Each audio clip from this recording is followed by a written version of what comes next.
up, everybody? What's up, everybody? It is your main man, Juggernaut of Multi-Platinum Production Team. Arkatech Beatz. Welcome to the music production live stream tutorial series, Cook Up. We back on. We were on earlier doing some multi-platinum music reviews. So, if you missed that, make sure you go check that out on our YouTube to see it. We're doing music reviews, making sure that we're listening to folks' joints and, listening to beats and songs and, giving a little bit of feedback. But if it's your first time here, I'm multi-platinum producer, Juggernaut of Arkatech Beatz. Shout out to my partner, Mike Trauma D. And we are responsible for producing for your favorite rapper's favorite rapper. That's everyone from Big Pun to Nas, Jadakiss, The Game, Shorty Low, who else? Max B, French Montana, Wiz Khalifa, 2 Chainz, you name it, we've done it. Make sure you're checking us out. We're on the new French Montana and Max B Coke Wave series. We're on that now, so we're on a record called Me Too. You can check that out. But we're about to get ready to start cooking up in a little bit, so we're gonna jump on this thing and we're gonna get it doing. For those who want to learn the music production and join our community, the link is on the screen. It is school.com/Future Producer Society. Make sure you are tapping in, and we're going to get into this beat tutorial. I got this sample in here. Samples is courtesy of Splice. Make sure you check that out on the links in the description. We're going to cook this sample up. I like this.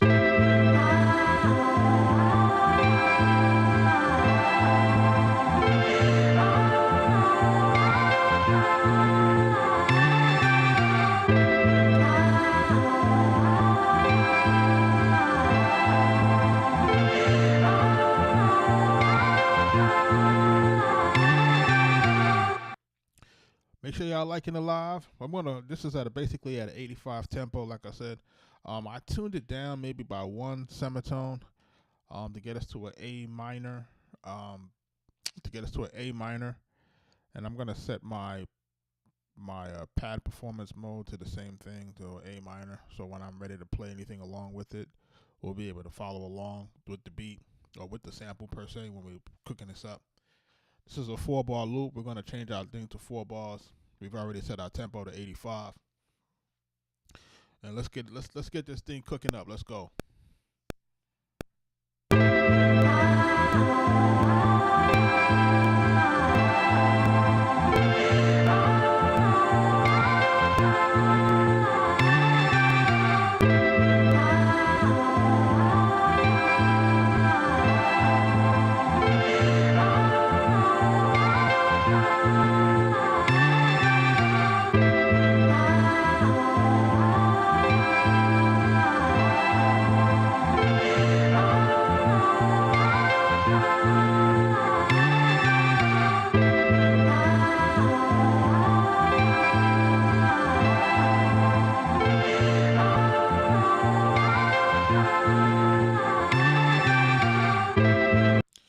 Add some hats on here real quick.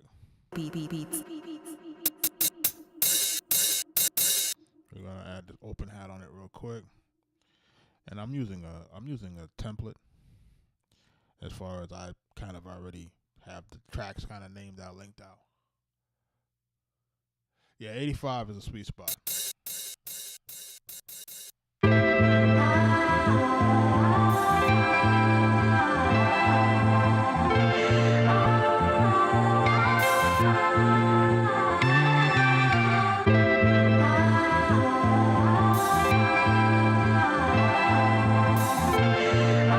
Let's add this open hat in real quick.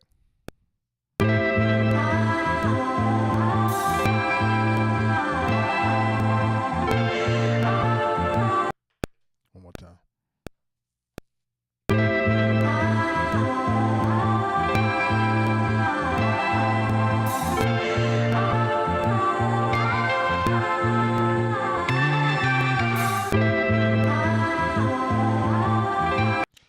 Let's add the regular hats in here real quick. That's really kind of backwards to do the open hat versus the regular hat. But I've been doing this a long time.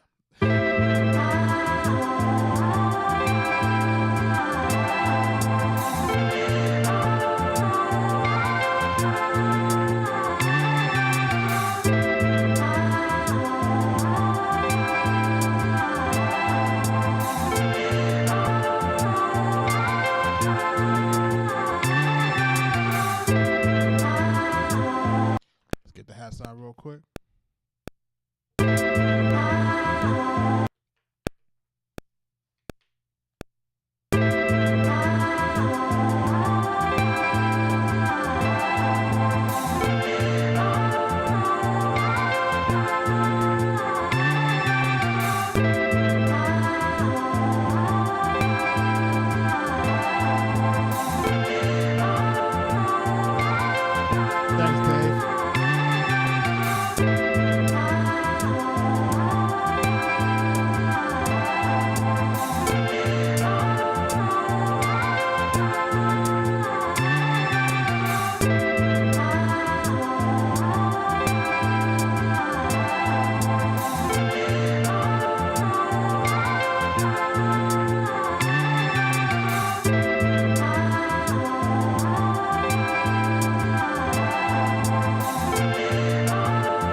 Real quick. Let's go.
Hitting that like button. Let's go.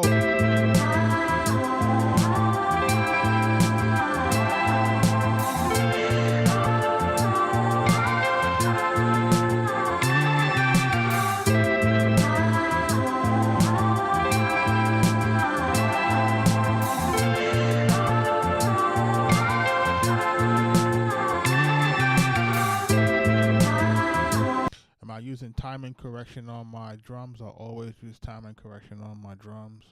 Unless I'm trying to do something that's off beat, then I don't use timing correction, but I always use timing correction. If you notice, I most times even trigger my drums holding down the note repeat button, and that's to ensure that I actually stay on the grid. So I hope I answered your question.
hot sample. Like this sample is coming in like extremely hot. If you're looking at this, if you're looking at the way that it's, see like how it barely breathes. Blue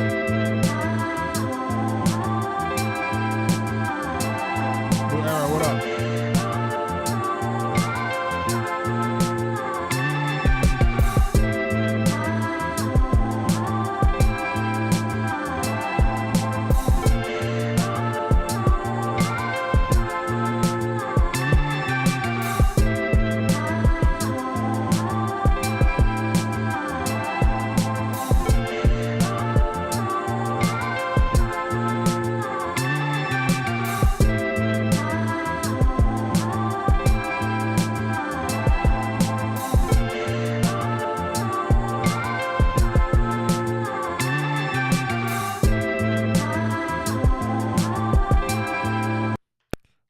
Simple on it real quick.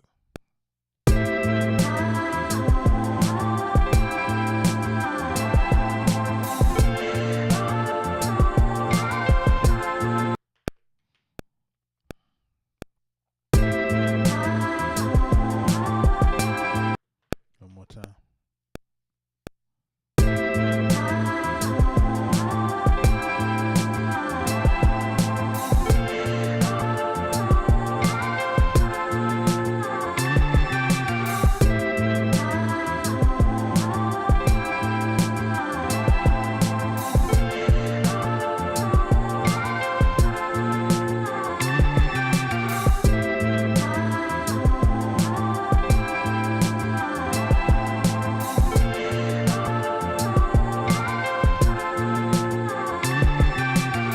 I saw that coming after I logged off, but we'll be in it tomorrow. We won't be on by 8 o'clock.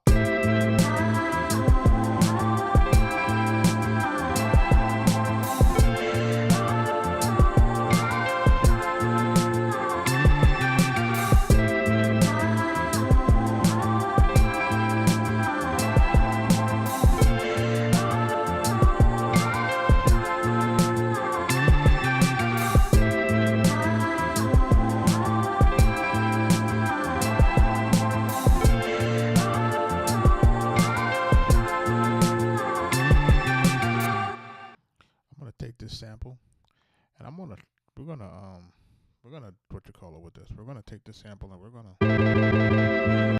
gonna stem separate it, and we're gonna assign it to pad D1, and we're gonna let this. I want to try to pull out this vocal and see how it sounds without that vocal.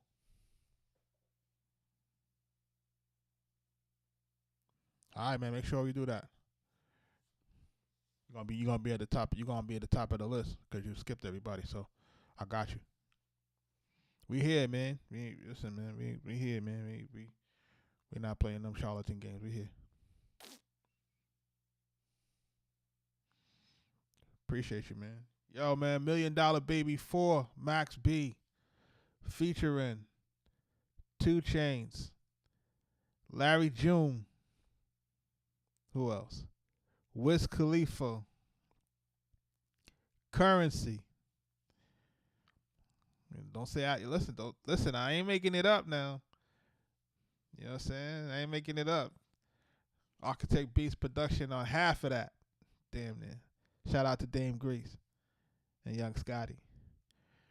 Shout out to those guys, man. But you're gonna catch Arkatech Beatz production on 2 Chainz, Wiz Khalifa, or Max B. Come on, man. Coach J, what up, man? Appreciate you.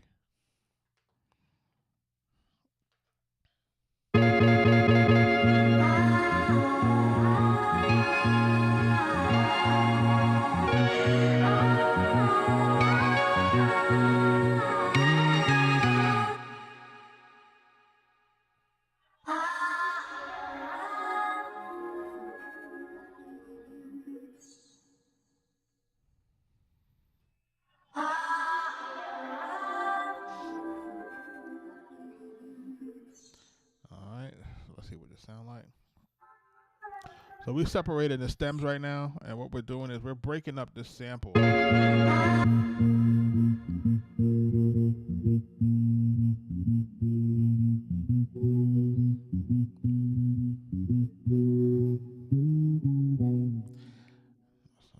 bit of buzz to that.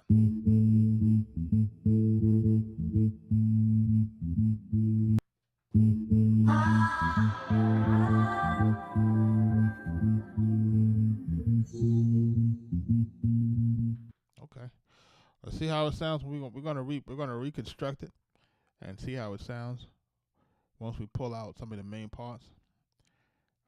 I just want to kind of get a feel for it, really.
Time, get a little fill in there.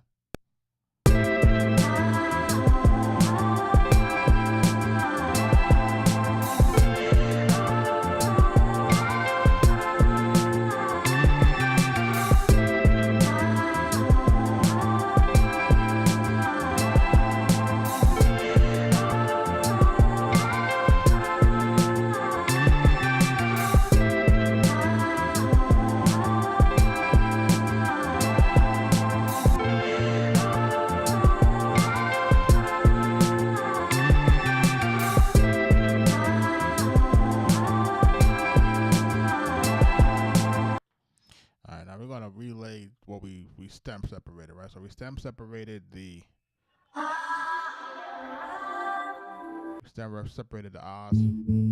stem separated the bass,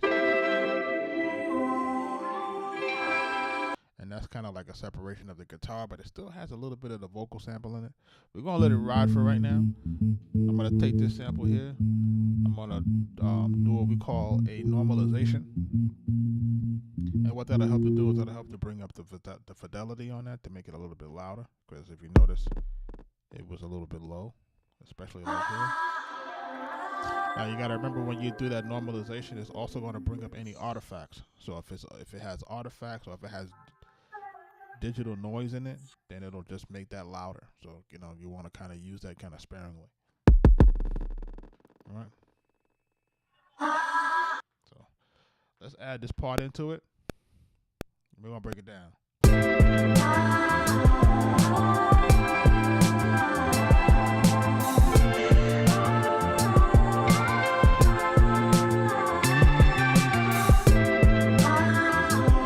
Alright, so I added the vocal part in there. So now I'm going to copy this track again. And then we're going to turn this into the bass line. And this is basically the bass line that was filtered in it. That gets filtered out. Remember, stem separation is all like filtering and dynamics. That is filtering out certain sounds, certain elements. So you're gonna get like buzzes and this type of stuff. Like this is up to you now. If you want to clean these things up, you got to go in there. You're gonna have to EQ those things out, or you're gonna have to find a way to get it to sound a little bit more clean. But for me, this is hip hop, man. We don't care about that.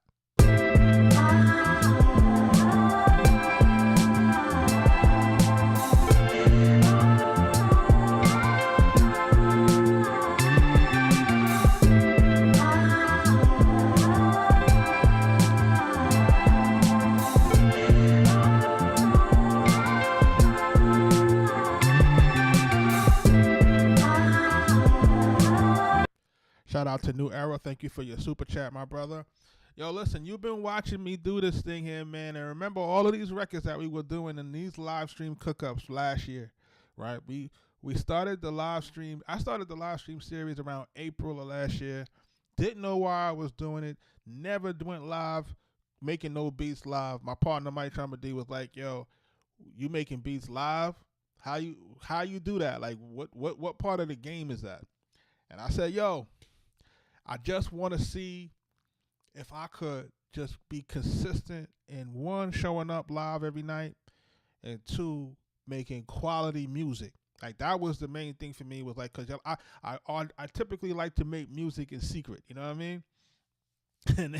And this is typically my thing, where I like to kind of like, like I kind of like to cook up and then like bow, like, you know what I'm saying? So like cook something up, send it to my partner. He'd be like, "Yo, this is dope. Let's fix this, da da da." Or let's, we go back and forth, and then until we get to the finished product.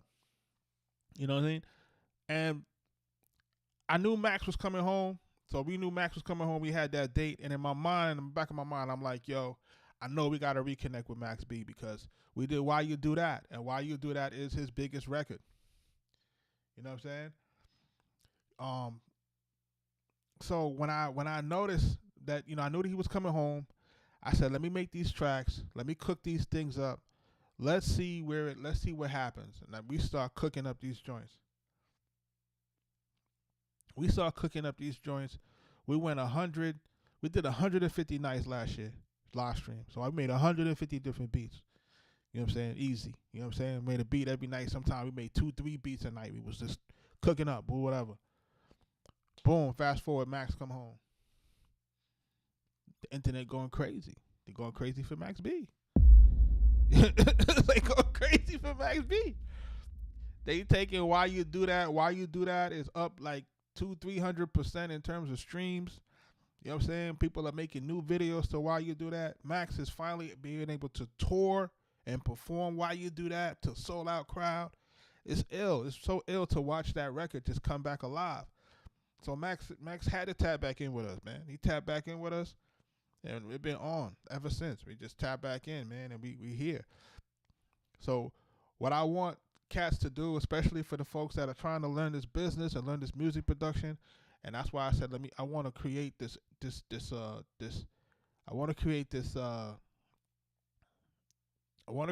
community where folks can join the community and can learn the music business, and they're gonna get some tutorials and different things, and they can learn it from me direct, because at the end of the day, it's like, who can really say that they've done what I've done in this, what me and Mike D have done in this. Our first record is literally with Big Pun. Like, think about that. Our first record is Big Pun, Capital Punishment. Album comes out, first Latino rapper to go platinum, one of the first Latino rappers to be nominated for a Grammy in his debut album.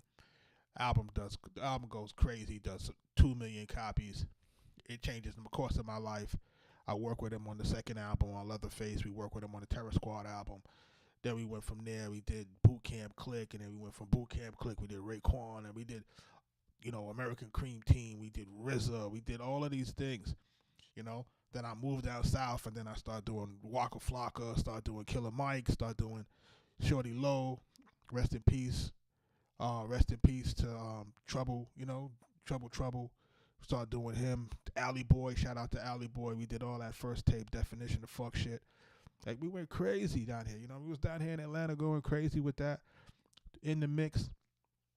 Lil Scrappy, shout out to him. He's one of the first guys that work with us out here. And Freddie Gibbs, you know what I'm saying? Like, so many others, Saha.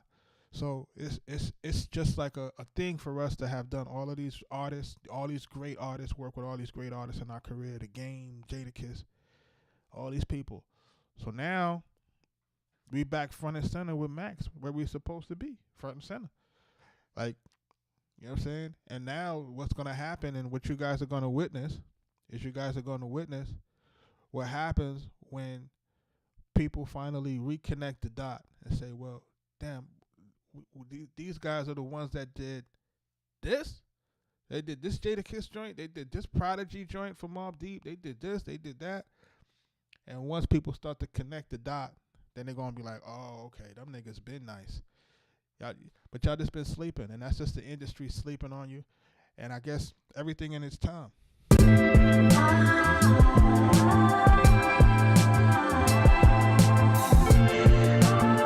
Let's get back to this cook up, right? So now I got this other part. We're gonna do that now. I'm gonna say that's the main guitar sample. We just copied the track, and all we're gonna do is we're gonna just isolate this, put this on its own track, and then what we're gonna do is we're gonna mute the main sample that has everything together. This is the guitar. And chat, man, tell me where y'all from. For the folks that are new in the chat, tell me where y'all from. Shout out to my usual suspects, man. Kaz, Chocolate Boy Swagger, New Era. You know what I'm saying? These are my folks. Yo, shout out Coach J. Like, these are my guys that are, part of the Future Producer Society that are, trying to learn and, getting into this music business. They're taking it real serious. And I appreciate that, and that's what we want to deal with. We want to deal with people who are really serious, who are trying to learn this thing for real. And, and not trying to play any games with it and trying to do what they got to do. Rakenza, thank you for your flowers. I appreciate you. Sample. This is the guitar, and I lost my train of thought there. I'm just excited by everything. I just seen a Max B interview where he's putting out the lineup for the album, so I'm gonna repost that. And we're getting busy. You know what I mean? This is what we're doing. Let's add the sample in real quick.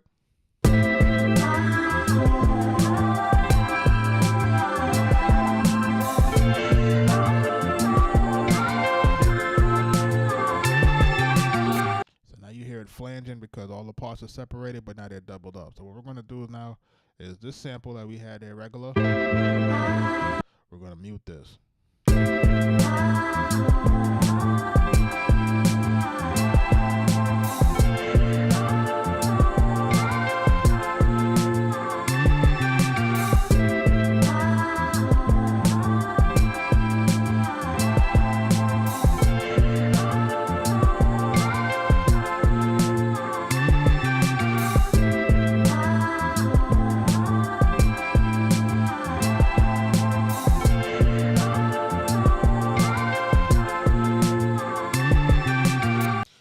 California. Listen, Dame, man, thank you for your super chat. Dame is saying that he's right hooks, etc. Look, this is the thing, man. When we're doing that, we still have to understand this whole, this music business, this music production. And I think even if you're just on the side that you're writing hooks and stuff like that, I still think that you can definitely benefit from this really, digging into that music production, because vocal production is part of that music production. It's still all part of the game, you know what I'm saying? And I still think that guys need to understand the music business. So even though I know I've listed it as a Future Producer Society, it would also be for people who are songwriters, who are, again, dealing in this music business, because everything still applies to you. Music publishing still applies to you. Copyright still applies to you. Song split still applies to you. Music marketing still applies to you. Like, all of this stuff that applies to producers now applies to artists. So even though I've named it as a Future Producer Society only because that is really my mantra. I'm a producer by trade. That's what it is. So that's easier for people to digest versus me say, hey, I want to tell artists what to do, so forth and so on. Even though I've been on the side of an A&R, and we've been able to develop and nurture talent and be around artists from the beginning. You know what I mean? So shout out to you. Let's go. Chad, I need a name for the beat. Let's do that. And I'm going to add in right now. I got to get some signature 808s in here. I got to get that going. I need some 808s. I need a bass line in here. It got a bass line in it already, but I need something to bring it out.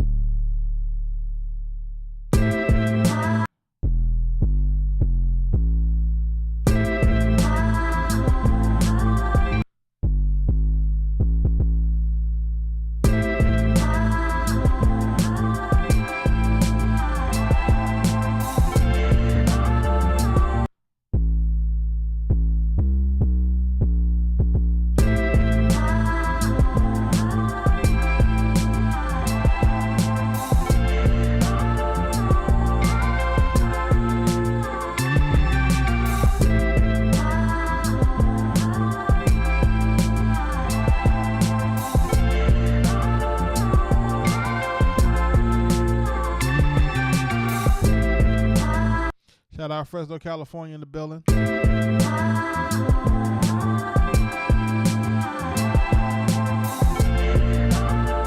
You asking me if I'm releasing it? That's if Max B don't take it. Max B taking everything.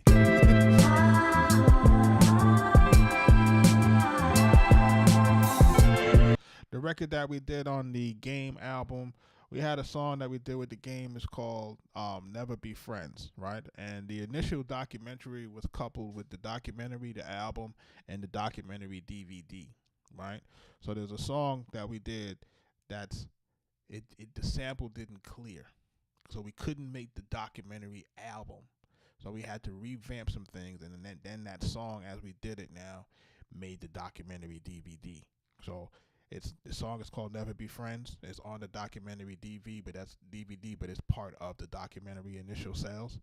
So that's what puts us in the category for us to receive our contribution for being on the album and getting the plaque, is because we were part of the documentary DVD that was coupled with the documentary album, if that makes sense.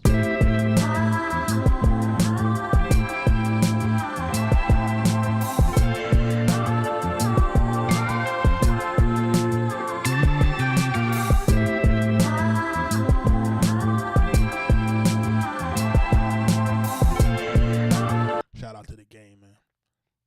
That joint hurt, man. Let me tell you, because we messed around and we sampled the Aerosmith. It's that song, Dream On, there's a dream on. And at the time, if you guys remember, Eminem had this is a long time ago, but Eminem had a Chrysler, or was it a Dodge? It was one of these GMC commercial that used Eminem in the commercial and then used the Aerosmith song. So Aerosmith wouldn't allow anyone else to use the sample because it was already being licensed to General Motors at the time. You know what I'm saying? So that killed us. And if you notice, Game even mentions it in the song. If you go back and you listen to the song "Never Be Friends," it's on our page it's on our YouTube as songs we produce. If you go and you check it out, he even says, "I would have had to clear this sample." He says it in the rap. You know what I'm saying? Like, you couldn't clear the sample, man. It was one of the songs that he had dedicated to one of his dead homies.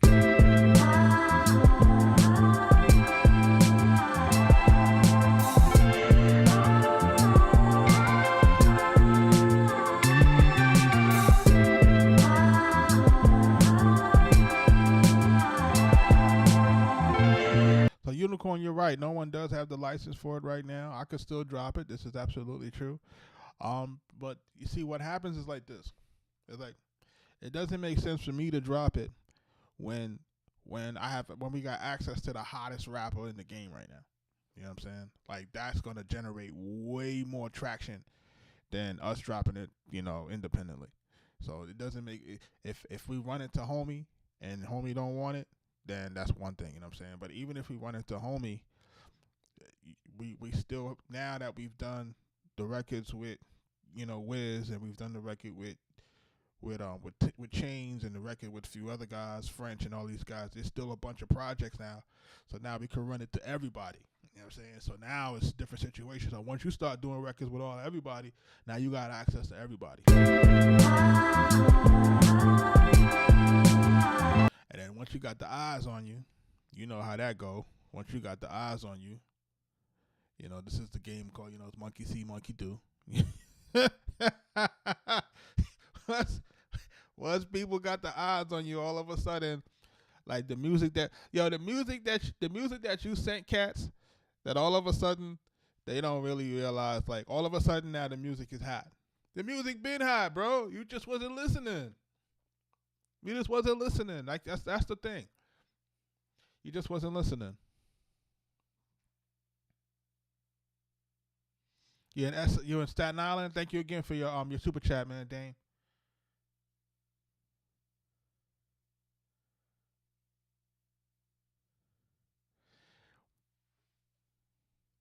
First time I heard something.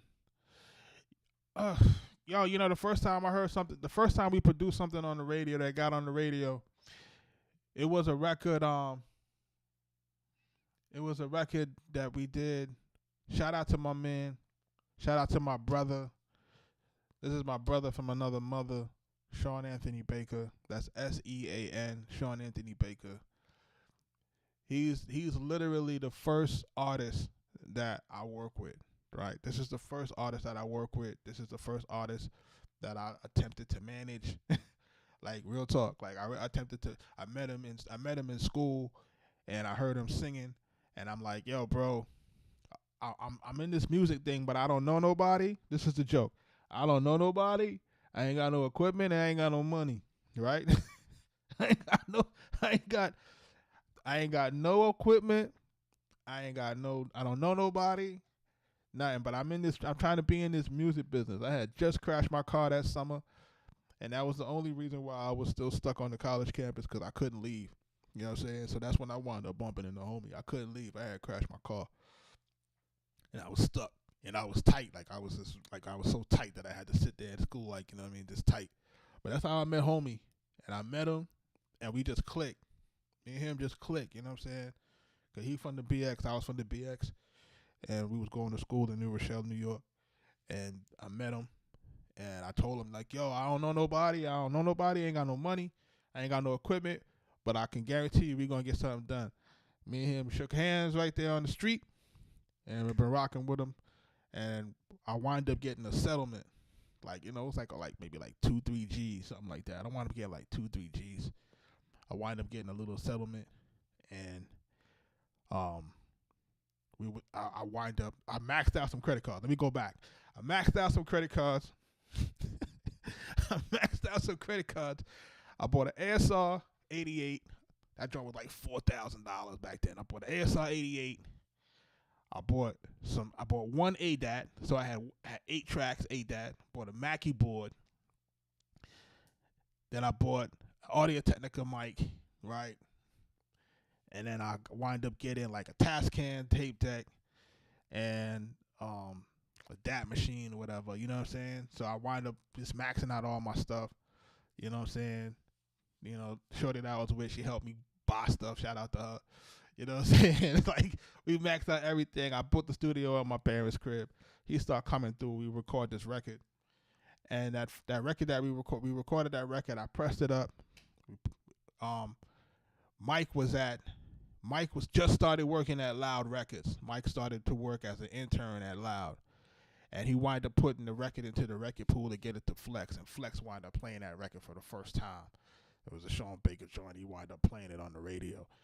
And I just remember hearing the joint and just kind of spazzing and then trying to call homie on the phone like, yo, you joint on the radio. Shout out to Sean Anthony Baker, bro. Fast forward, Sean Anthony Baker is an actor. You can catch him on Lincoln Lawyer come Friday. You can't make this shit up. He on Lincoln Lawyer on Friday. You gonna see him.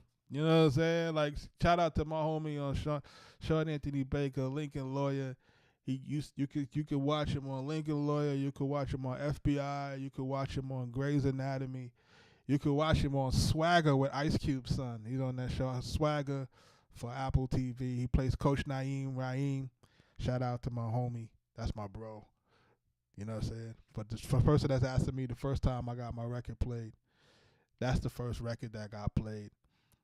You know what I'm saying? Oh, he in the Tupac movie too. My bad. All Eyes on Me. I forgot about that. Shout out to my man Coach J, my other brother from another mother. He said, which record did I produce for Pun? We produced Capital Punishment. That's the title track. And we did Leatherface for Pun on the second album. And then we did another record with Pun on the Terror Squad album. First Terror Squad album is called Triple Threat, featuring Triple Sace and Cuban Link.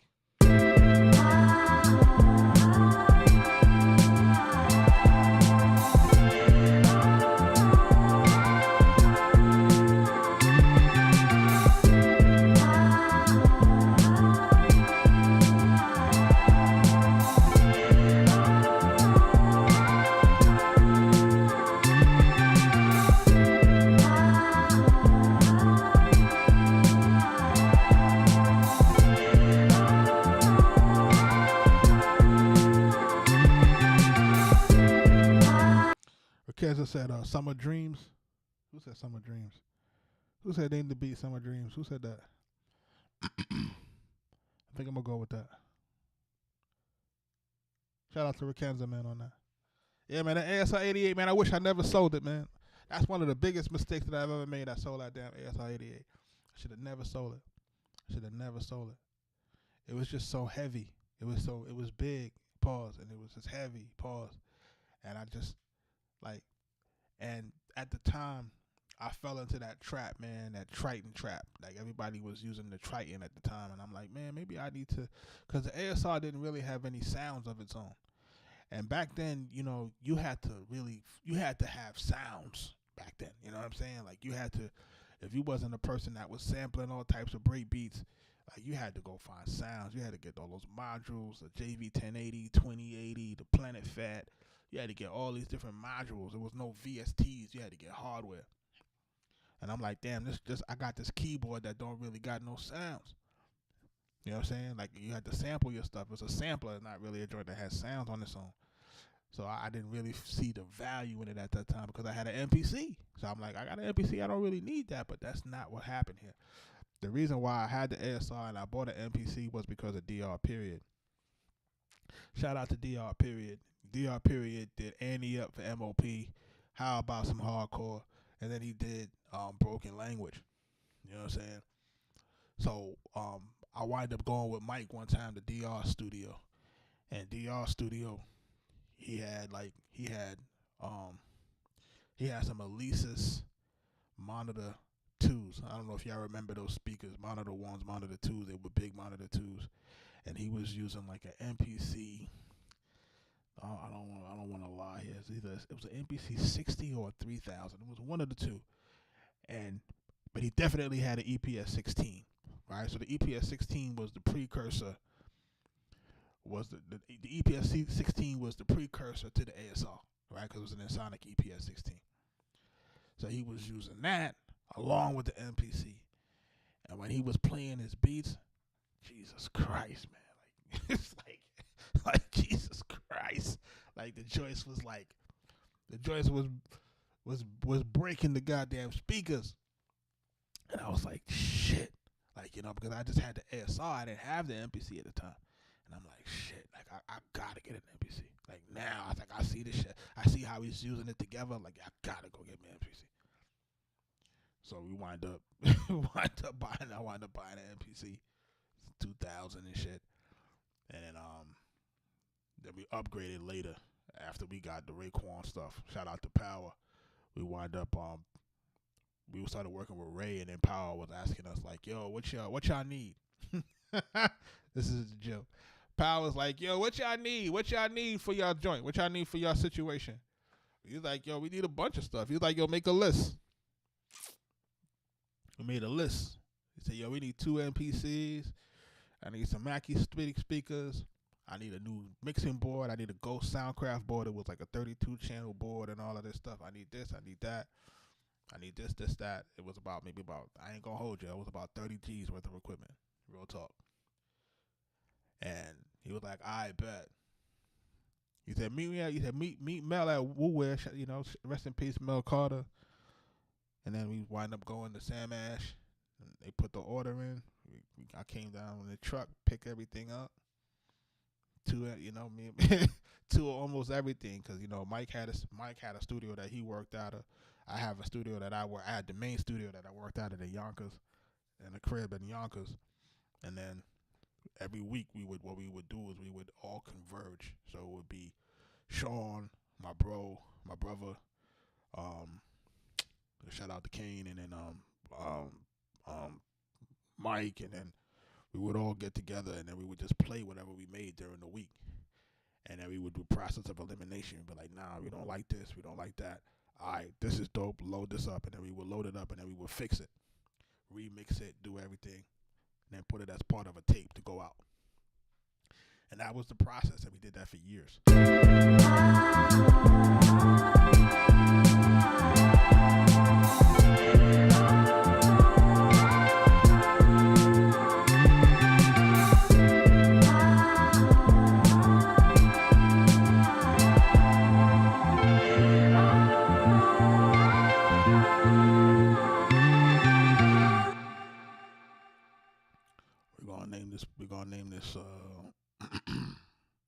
Summer Dreams. Shout out to Rakenza on that one. Appreciate you. Shout out to everybody that's jumping into the live. Shout out to all the folks that are joining the live stream. This is, music business tutorials, music production tutorial. Just kind of show you the process that I use when really kind of creating these tracks. And I really kind of want folks to realize that it's not as complex as some people try to make it to be. It's really not that complex. A lot of it is just training your ear to get you to make sure that you're choosing, especially if you're gonna be a sample-based producer, to train your ear to what to really pick and choose. Shout out to people like Q-Tip and those folks. Like, these guys are the ones that helped us to understand what we should be choosing the samples. Like, Large Professor, Q-Tip, Pete Rock, the usual suspects, Marley Marl. Like, these are the usual suspects that, if you didn't understand sampling, you would understand sampling by listening to those guys' music. Like, those are like the real, those are like the real goats in here, He said, need a documentary.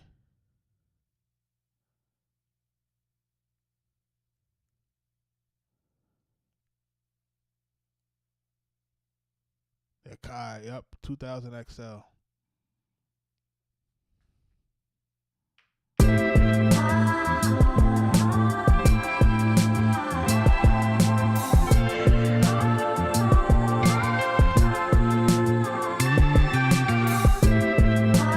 It's so funny, like, while I'm talking to you guys, all this stuff is coming back to me. But there's so many things in between that, like the nuances of, what it took to lay down capital punishment. Like, you know what I'm saying?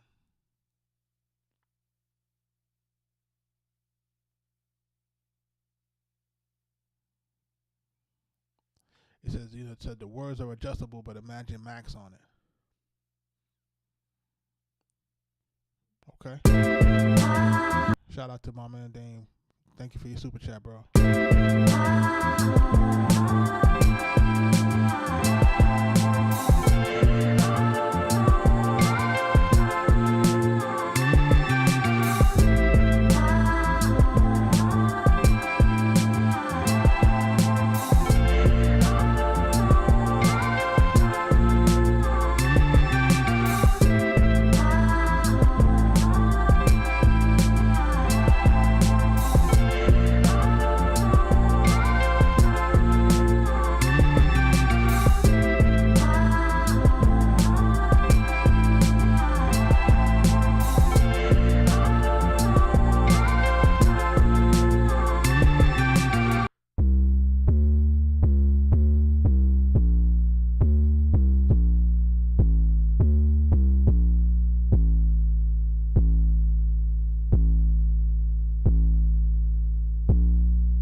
Do it just like that.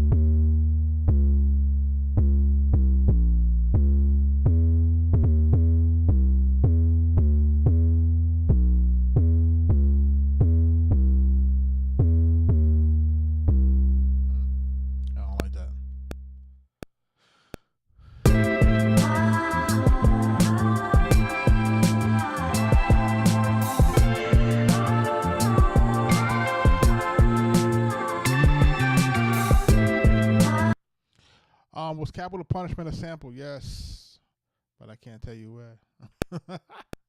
we chopped and screwed and did so many things to that to make it what it was. So, Mike D's crazy.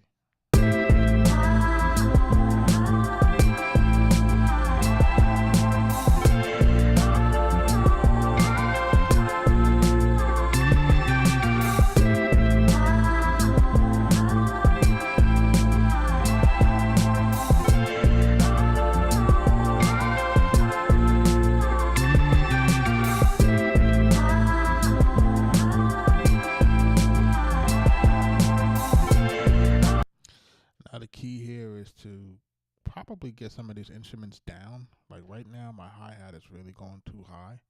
My open hat is too high. We gotta just turn them down into the mix a little bit.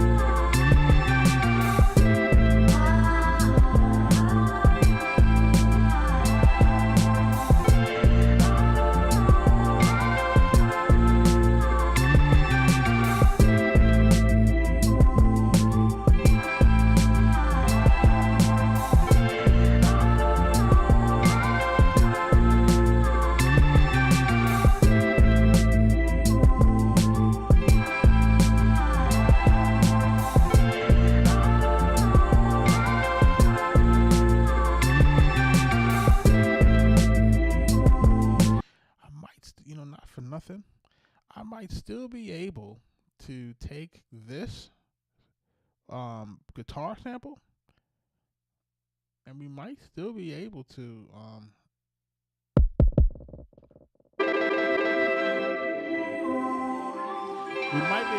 into the stem separator again.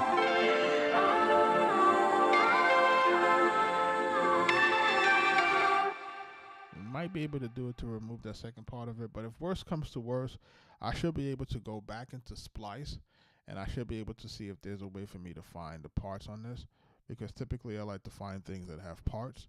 So if I can't get it clean, then I'll go back to that, but I like to just kind of do it this way just for the sake of illustration and making it faster.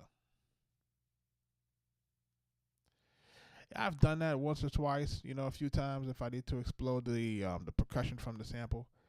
I have done that. I don't necessarily do it too much, but it's definitely something that you can do if you want to try to get get that to be broken out.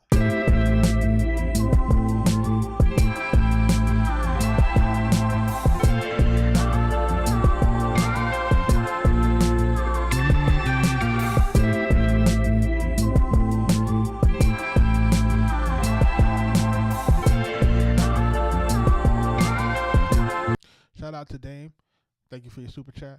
He's saying basically like, as far as making the beats full. And I'm going to tell you something that I had learned to help me with that. And I think some of my cats that be in the lives with me have probably heard this one before. We was in LA, and we were working with Raekwon on his sophomore album, Immobilarity. Shout out to Raekwon the chef. And he had, for this album, after Ray did the Purple Tape basically made Raekwon like the guy, right? He's the guy, right? We had Incarcerated Scarfaces, we had Glaciers of Ice, right? We had Heaven and Hell, we had Cream and all these different records that Ray was on, and Ray was on fire. So after the Purple Tape did the 1 million copies, it's time for the sophomore album. So they opened up the checkbook for Ray. The checkbook was wide open for him to pretty much do whatever he wanted to do on the second project. Steve and them was like, they let him do whatever he wanted to do on this album. And we recorded this album in three different cities. We recorded most of it in New York, and then I traveled with him to Atlanta. And this is the first time I ever came to Atlanta with Raekwon. Like I always tell people that I'd never been to Atlanta before. I came to Atlanta with Raekwon. We recorded out of the old Patchwork studio. There we booked it out for about a month, and then we did California. Right. So in between this, Ray is doing all types of features. This is around the time when he did Live from the BBQ, and right after he did that, and with Outkast, and then he did the Slick Rick record. And then he did a bunch of other joints while around this time. And he was just on fire. And he was getting all of the top producers to come through, right? So, Life After Death came out. He started working with some of the guys from the Hitmen. So we had, at one point, Derek Angeletti came through. Shout out to him, D-Dot. And then at another point, Carlos Brody came through. And Carlos Brody is responsible for, Somebody's Got to Die and all those type of songs with Biggie and stuff like that. TONY, CNN, okay? just let me just put it into context, okay? So he's doing the song Yayo with Ray, and you know, not only was I a producer on this album, I was also an A&R on this album, right? So I was able to, basically sit in on these sessions and watch guys work. So I'm watching homie work, and you know, at the time, if everybody who had an MPC, if you had an MPC, you used to have to get the expansion to get the 8 outs and all of that, and then you would lay all your tracks. You would lay, you would lay your track. Track one would have your snare, one track would have your kick, the other track would have your hi hat, and so you would just lay everything one by one, and each track would have its own sound. But then I noticed with homie, he didn't lay his joints like that. He would basically take his kicks and he would put them on track 1 and 2. Then he would put his snare on track 1 and 2, 3 and 4. His hi-hat 5 and 6. So he was using double the amount of tracks that we was using, and that's why their music sounded fuller. It's because they ran everything stereo and we was running everything mono.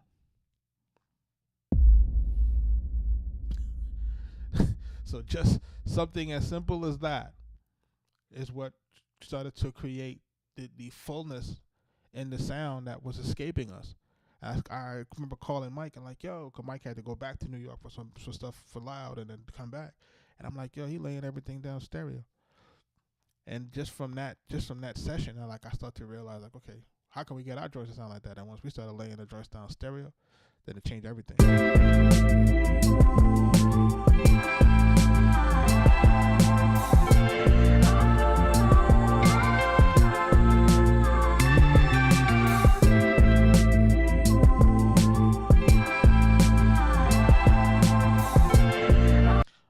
See if I can separate this sample. I want to try it, see if it works.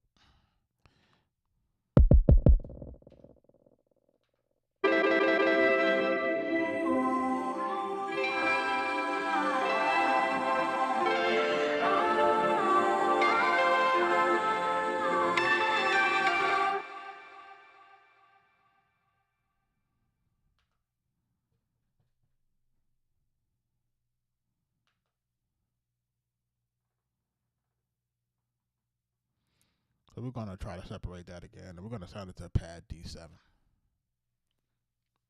Let's see what it gives us. See if it gives us any more artifacts or if it makes it cleaner.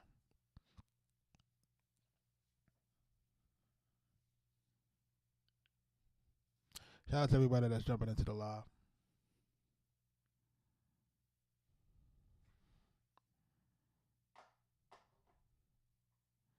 What's up on the TikTok side, man? What's up with the likes? Nobody's tapping the screen. What's happening? Shout out to everybody that's on YouTube. Shout out to everybody that's watching. That's great. You know what I mean? We're making it do what it do.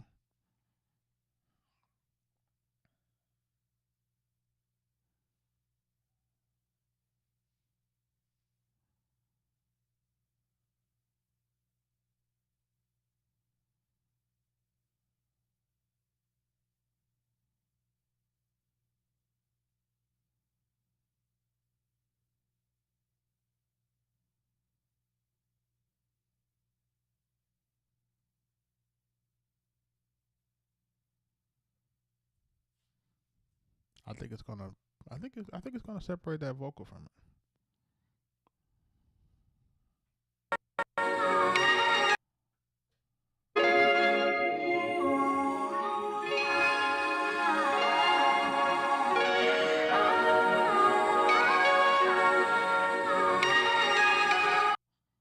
It added it back in. Am I tripping?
out to Miss Simpson. Thank you for your gift.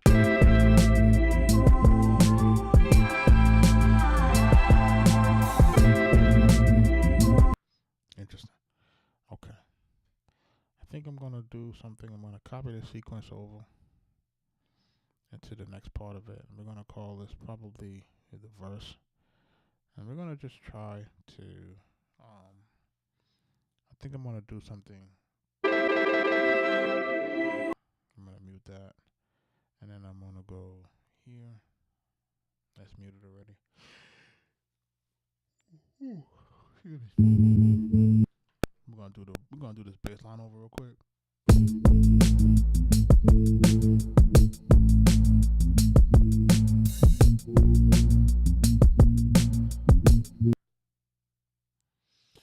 Shout out to Dame on the super chat. He said he's gonna drop his own music.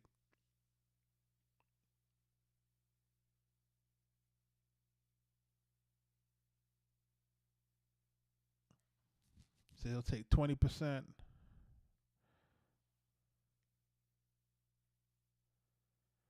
As opposed to 100%.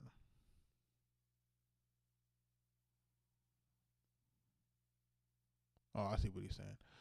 He's basically saying that he'll settle for taking 20% of a portion of a record versus 100% of a record that's not generating anything.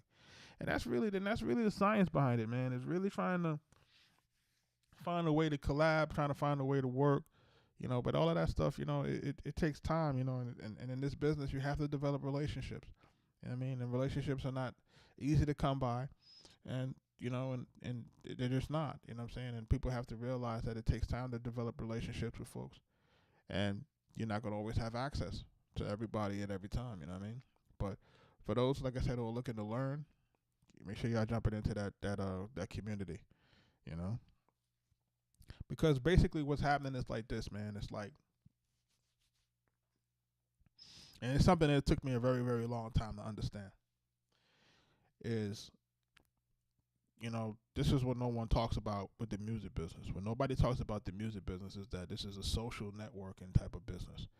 This is a business where, a lot of us aren't taught, or we don't learn the dynamics of the rooms, of social rooms, right? How do we navigate certain rooms? How do we talk to people of different calibers, of different ages, of different, monetary statuses?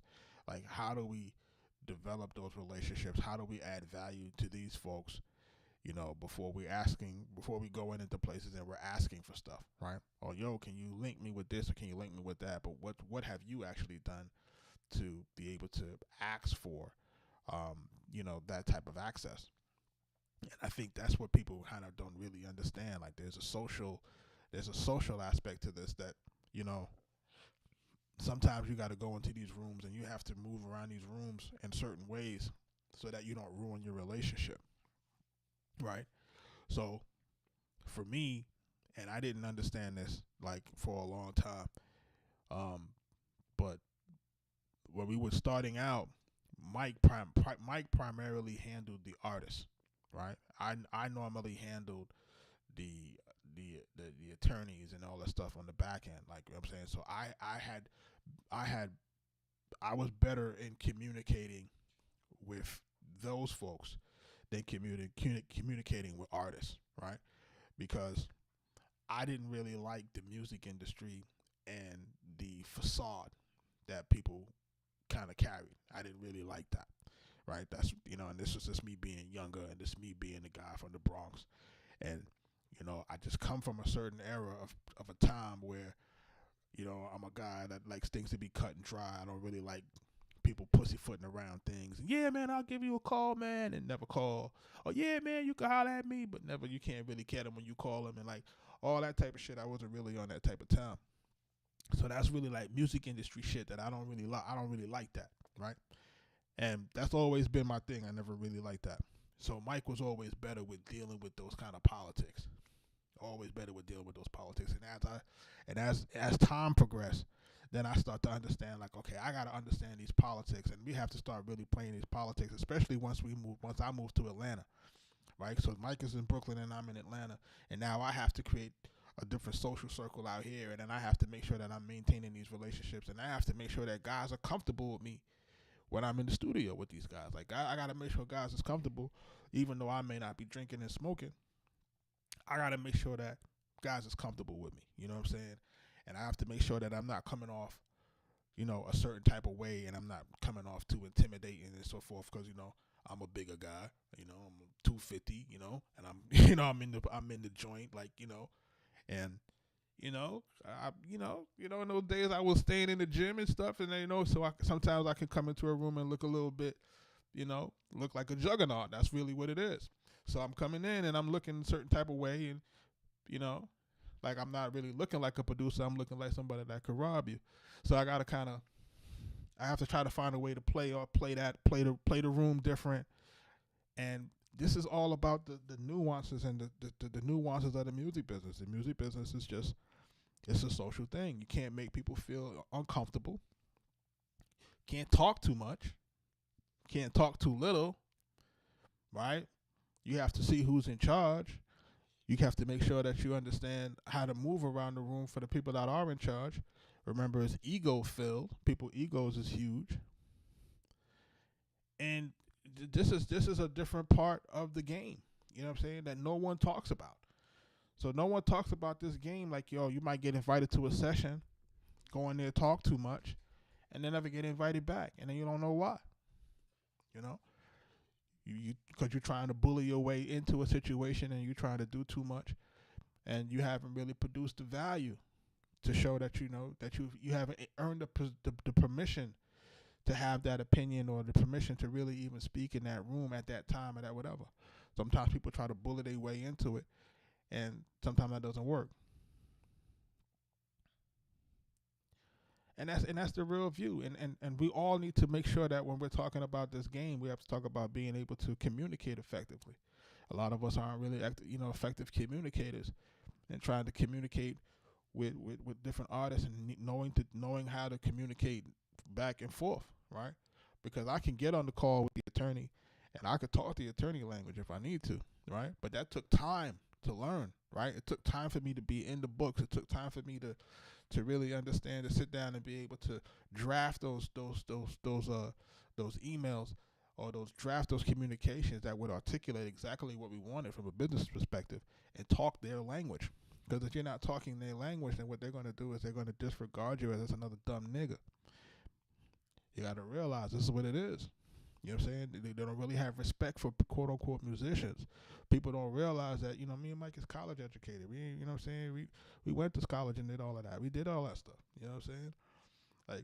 Like so we don't come from a perspective of not necessarily being educated. But at the same time, again, he from Brooklyn and I'm from the Bronx. You know what I'm saying? So even though I happened to make it, I navigated through those things, and I was able to navigate through school. It doesn't take away from the things that I had to experience, and then how we had to evolve as men. You know what I'm saying? It's like the stuff, the stories that I'll tell you about, my teenage years, and the shooting and the cutting and the people getting killed and the gang violence and all this type of stuff. It's like everybody experiences coming from the inner city. It's like only a handful of people can really say that they survived it and really have learned to evolve and evolve your mind. You know what I mean? But I'm going off in a little bit of a tangent. The main thing that I wanted to say was, we're just talking about making sure that we understand, like, the business of networking, and it's not just, it's not just, I'm in the room with such and such. We have to really develop a common core relationship. You know what I'm saying? Like, what does this person like? If I'm talking to Power, like, Power would always talk, anything related to music business or business in general, you can get him to talk about it all day. You know what I'm saying? Because that's just how the guy is wired. The guy is wired that way. And then when you start to talk to him about that, and he likes to, that's why he call him knowledge and belly, because he always likes to give that type of knowledge and talk about the things and if you're willing to listen, you can learn something. But if you ain't willing to listen, then, you can't create that relationship that you want to create. So even to this day, I can still reach out to homie, and say, yo, what up, and, we got a good rapport. But let's go. I'm about to try to see if I could change this, get a verse out of this beat.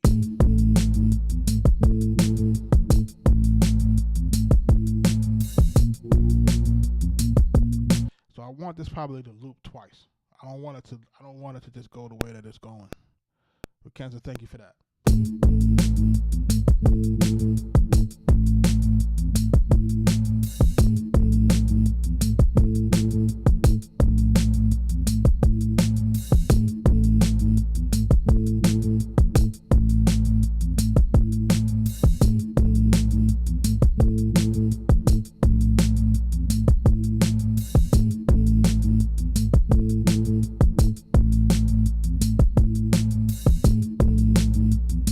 Brother, look, this is the whole point of this channel. This is the whole point of the live stream. This is the whole point of the Future Producer Society. It is to learn, bro. We can make the mistakes here so that when we go out in the field, we good. You understand what I'm saying?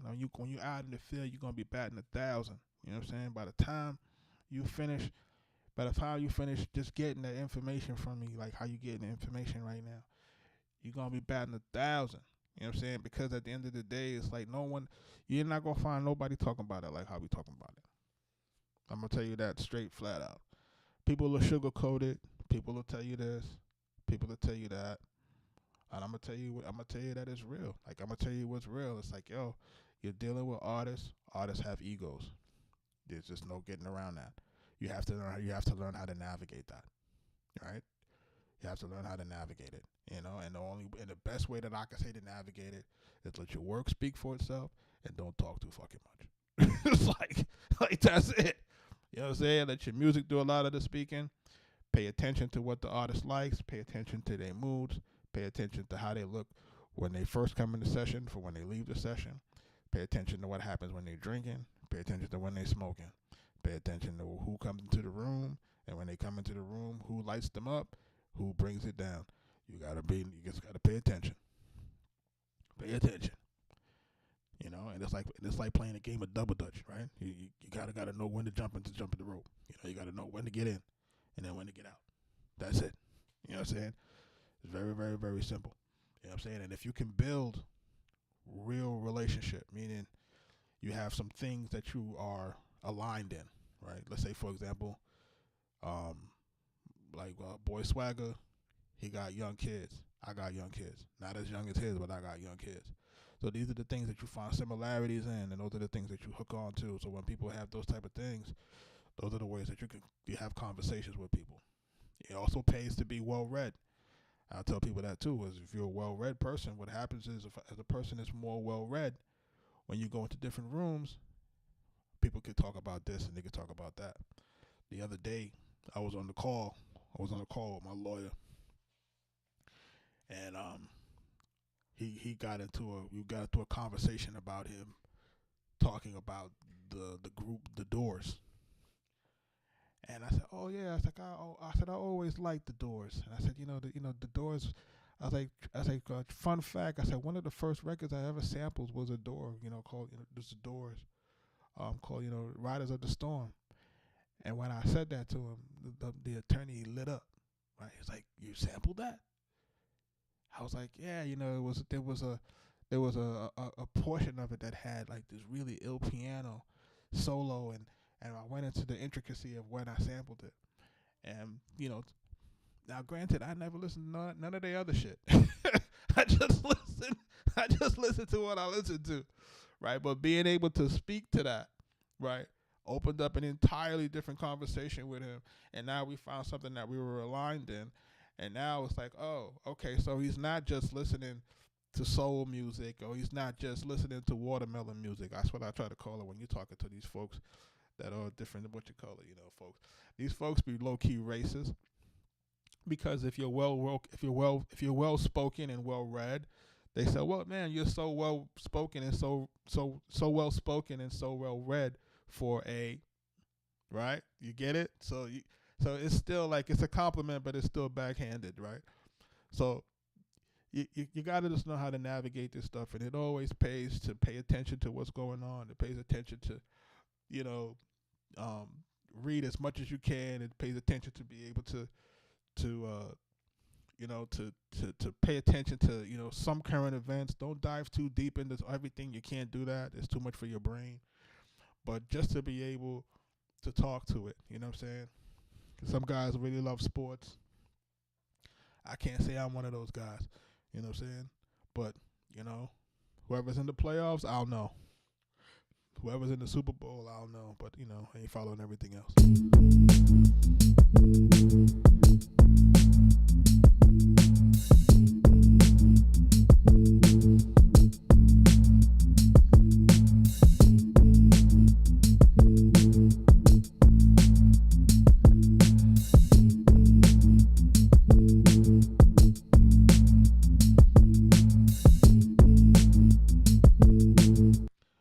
Right? So, yeah, I listen, man. I know sometimes my attorney when he called me, he'd be beside himself, because there'll be times when I'll say something to him that he'd be like, "Yo, how does this guy know?" It's because, man, the same books you reading, we gotta read too, so you can't take advantage of us. And I'm gonna tell you something too, man.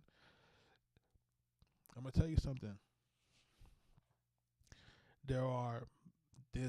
There's a really big record that we're a part of that we could have owned 100% of, but following the advice of the attorney made us lose that opportunity, right?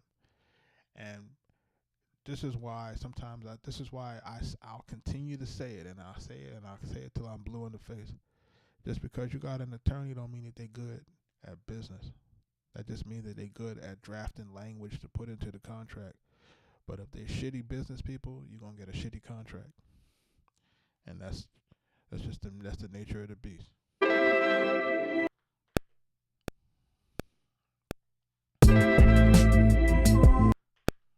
One more time.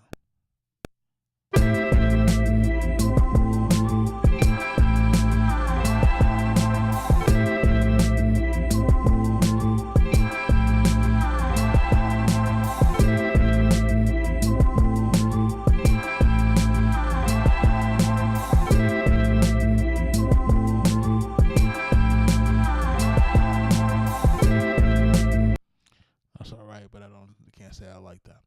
So what I want to do with this is I'm probably going to wind up jumping in to find the samples and see if I can find the samples if they come cleaner than what I have as a stem separator. If I can do that, then I'll add those in, because I already have the tracks tracked out. So I can just fly those samples in by just going into my Splice account and seeing if those things are broken out into different parts, and then we'll see where we could go. I think there should be a different vocal part, and I think there should also be a bass part, and I think there should be the guitar part. I think those things should be separated. If they're not, then we'll run it the way it is. If it is, then we'll kind of keep it pushing like that. But I'm about to wrap this one up. This one is called Summer Dreams. What did we post the other day? We posted a few joints, man. I'm just going to keep posting the joints, you know what I'm saying? I'm not really supposed to be posting some of the joints, because some of the joints is already taken. But the reality of the situation is that, listen, you got to do shameless promotion here. You know what I'm saying? So, you got to do shameless promotion, and you got to promote yourself relentlessly, because, if you don't do it, who else is going to do it? Yeah, that's what it is. So I want to say shout out to everybody that jumped into the live. Shout out to the folks, my super chat folks. Shout out to the man, the great Dame. I appreciate you. Who else did the super chat tonight? A few other super chats. Great Dame a few times. Thank you for your super chats, brother. Definitely appreciate you. Shout out to New Era. Appreciate you as well. Yeah, log on at 8. You're gonna be the first one in the queue, and I'll wait for you. You know what I mean? But we'll be here at 8. You know what I mean? For those who are trying to submit for our music submissions, make sure you check that out. For our music submissions, we are doing music reviews. Share it with an artist, share it with a producer. For those who are looking to get into the Future Producer Society, like I said, it is free to join. We will be adding in a ton of content, and those content now, some of those things will be more exclusive, but we've got to be adding those in the courses, of course, and stuff like that. You know, the master class and those things. Those will be all part of the premium and VIP sections. So, you know, for folks who are into those things, then they'll get access to those immediately. Yeah, we're just gonna keep it going, man. Like, you know what I'm saying? We're gonna keep it going. $1 Million Baby coming out February 25th. So if you don't know, now you know. And we getting busy, man. We making it do what it do. We gonna move it like we moving it. Shout out to everybody that's in the building, and I will catch you tomorrow at 8.